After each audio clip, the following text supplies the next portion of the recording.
What's up, everyone? Thralls Metal here once again. I'm Necrotic Nick. And I'm Jammin John. And we have an album review for you. So today we are reviewing the second full length from Kansas City's Hyborian with their album, aptly titled Volume 2. This came out on the 20th of March on Season of Mist Records. Again, this is their second full length. I have their first one, which is called Volume 1. And I thought it was actually more of a EP, honestly, but it counts as a full length apparently. Not really much on this band. They're kind of new. They've been around since 2015. The only thing I could dig up that I thought was kind of interesting was the bassist used to be a member of the metalcore band The Esoteric. That's not the awesome Funeral Doom band Esoteric, but a totally different Esoteric. It's a fun word. I guess people wanted to use it. Esoteric. Well, that was fun to say. So the album opens up with Driven by Hunger, and right away you're kind of greeted to pretty much their overall sound on this. It's stoner metal, but it's kind of mixed with sludge and thrash metal.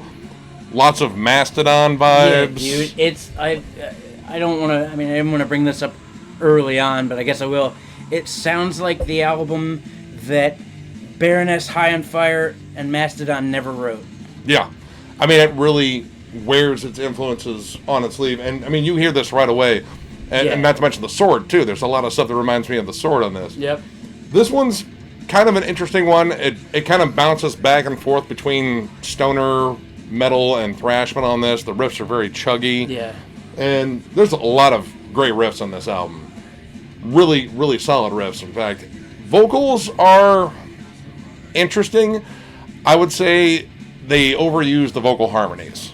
It's on every single song you get vocal harmonies.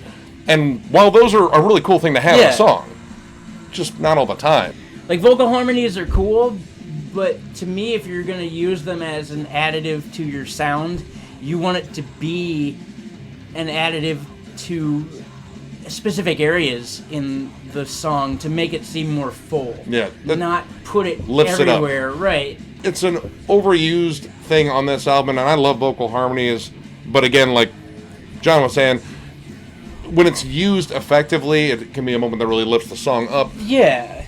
And when it's used all the time, it just becomes kind of a standard vocal thing. Like, there are moments on here where they are isolated vocals, and they're okay on their own. The harmonies really do lift them up, but at the same time, it's not all the time. Right. There's what I wanted to say. Yeah, you want it to enrich parts of the song, not become a normal so that you have to find something else to latch onto. It kind of becomes like a vocal effect that you hear a vocalist use throughout the entire album. It just becomes sort of just the standard vocal delivery, and it makes it stagnant almost. Yeah. Now the next track, Stormbound, I thought was really cool because you got to hear the stoner metal side of them come through, especially that opening riff. Honestly, one of my favorite riffs on the entire album. To me, it's got like a really early Mastodon groove, like Leviathan era Mastodon groove. It has that kind of warm, fuzzy feel to it, very Black Sabbath-y, or if you chose to speed up a Sleep song, right? It would definitely have that sort of feel to it. I noticed it had like a down groove to it too, kind of like Down 2. Yeah, almost. There's those elements of sludge metal come through. I want to say there's some Crowbar-ish moments, but it doesn't really get like super sullen or sad like Crowbar does. I mean, if you ever read those lyrics, wow. But time heals nothing. No, it doesn't. But it always feels very kind of upbeat and energetic on here. And the thrashier stuff does come out later in the album, but it kind of keeps the album feeling a little more upbeat for anything remotely close to doom metal. Right. And I was going to say it kind of sounds like that on the next track. At least it did for me. Actually, it sounded like in the beginning, the vocals, it just reminds me of a Bron Daler fronted Mastodon song where Troy Sanders then creeps in and does his non-cleans. It had just kind of a good up-tempo jam to it. Now, this was the first chorus I really had an issue with, because the chorus sounds very cluttered on this. Yes. You have three distinct vocals in there, and it's a three-piece band. Two of the bassist and the guitarist both sing on this, but you have three layers on this, and they kind of come together, and then it sounds like they were all in different points in the studio. Like, one was kind of off in the corner, one was really close to the mic.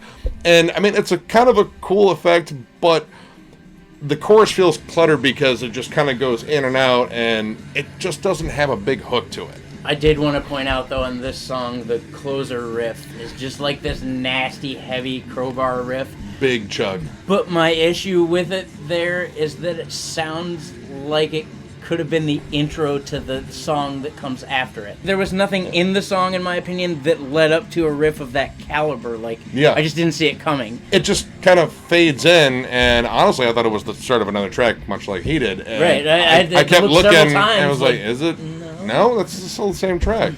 And it doesn't really lead into the next track. This is just this kind of cool faded in part. Like, it was part of another song that they just had to include someplace. Right, it was like, it just kind of like led into like this cool, really nasty groove, which isn't a bad thing. I mean, if that was a leftover riff, I would want to include it too. Dude, for it's sure. just where it comes in. I might have left it on like a B-side or something. But I mean, it's a nasty riff. I do like that song for that riff.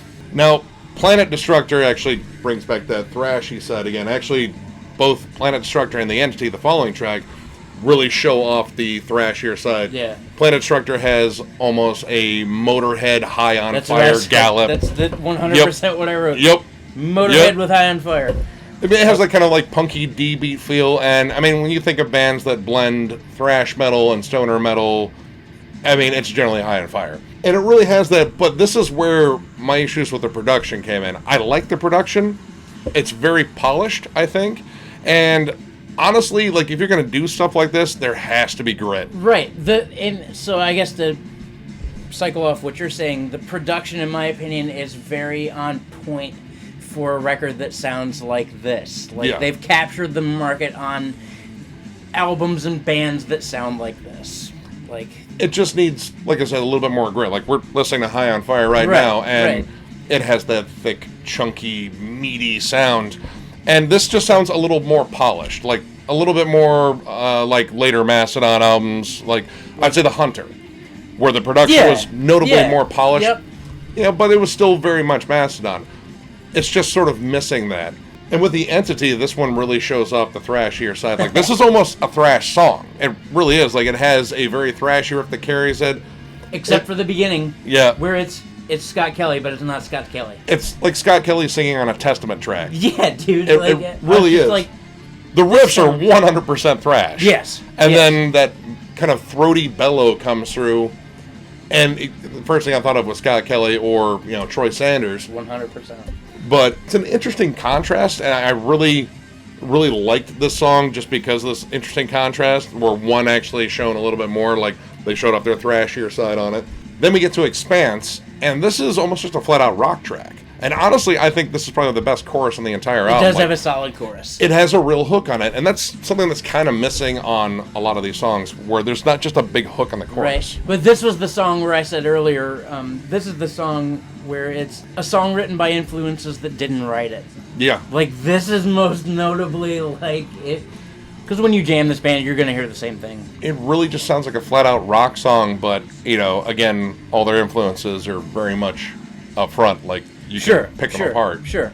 Now, Portal, again, comes in with a very Mastodon-like feel, and a Mastodon-like feel is pretty much across the album.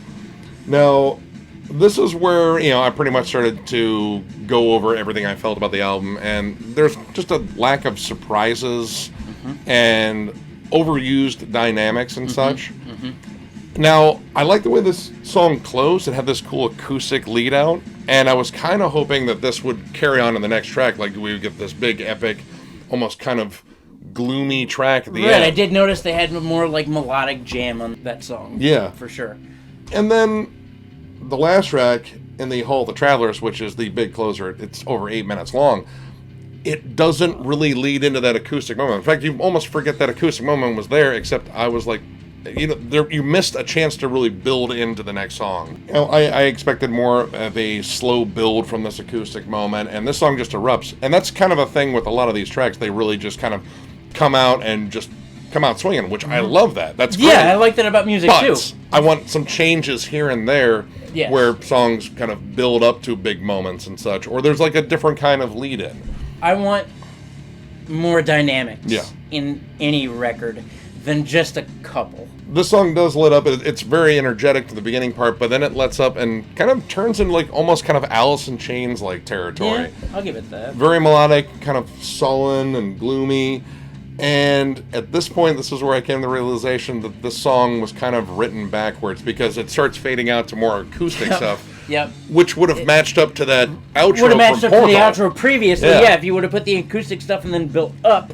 And then built up this giant chuggy Yeah, ending. yeah, but in like, this case, all the chugs came first, and it just went on this steady, like, decline down to almost nothing. Yeah, and well, I had like a weird backwards, which seemed to be a theme there, like spoken word thing, which was creepy and atmospheric, but it really didn't fit because this album really doesn't scream like a creepy vibe or anything like that. Which was kind of a bummer, to be honest. Yeah. In stoner bands such as this, I like that kind of doomy, gloomy feeling. So, yeah, overall, I mean, I think this is definitely a good band, and there's quite a collection of fucking riffs on here. Like, there's a lot of catchy riffs on here. But I think they play a little too close to their influences, and I think Volume 1 was a little bit shorter, and I got it in a smaller dose. I think I preferred it maybe in a smaller dose, because I think there was only like 5 tracks. So like an EP? Yeah, it was pretty much an EP, though Metalum has it as a full length. But overall, I'm going to give this one 3 stars. Like I said, there's lots of catchy riffs on here. It's just kind of a collection of riffs, though. There's a lot of cool ideas, but, you know, it just doesn't really gel together well. In fact, I think, like, most of the vocals feel like an afterthought. Like, this screamed like it could have been, like, just a real cool instrumental jam. Yep. And then in some spots, the vocals just seem to be, like, kind of thrown on there because they decided they needed vocals. And a lot of overused dynamics, but, again, at the core, it's still a pretty good album, and if you like just riffy fucking metal, definitely check this out. Yep. In the same token, I'm going to give it a 3 for a lot of the same reasons that you said. First of all, it's a good jam, and I want to bring home the fact that the bands that this band sounds like, the influences in this take, I love all those bands, dude. I'm a giant Mastodon fan, I'm a giant Baroness fan, I'm a giant Iron Fire fan. Like, and that's a good thing. And these guys do a wonderful job of definitely mimicking that, which isn't necessarily a bad thing either, but I think, in my opinion, being in a band, like, you want to touch on your influences, but still have it be your original sound. Like, you want to bring still something original to the table. And I feel like in this case, it was just kind of a collection of riffs. Good riffs, but it feels like something that was kind of just almost thrown together just to do it.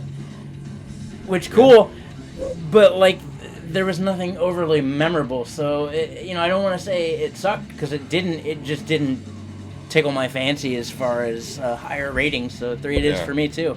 So, if you like the video, give it a thumbs up, and if you are new to the channel, subscribe, because if you subscribe, we are giving away a Cryptopsy hoodie once we had 1,000 subs. We are somewhere at, like, 968 right now. Yeah. So it's happening soon. 965 when I left the house. 968. So. Nice. Right on, guys. Thank you. And, a heartfelt thank you to everyone that subbed so far. We love doing this, and we love that you seem to really like us doing this. Yeah, man, we're having fun. So, we love telling you about new music. Right, and I doubt, especially me and this motherfucker, I doubt that we're gonna stop having fun jamming tunes. Yeah, so no, it's... If you don't like us, you're fucking stuck with us. So, with that, we will be back with more reviews in the future and some new segments and such. So definitely stay tuned and stay metal as fuck. Take care, guys.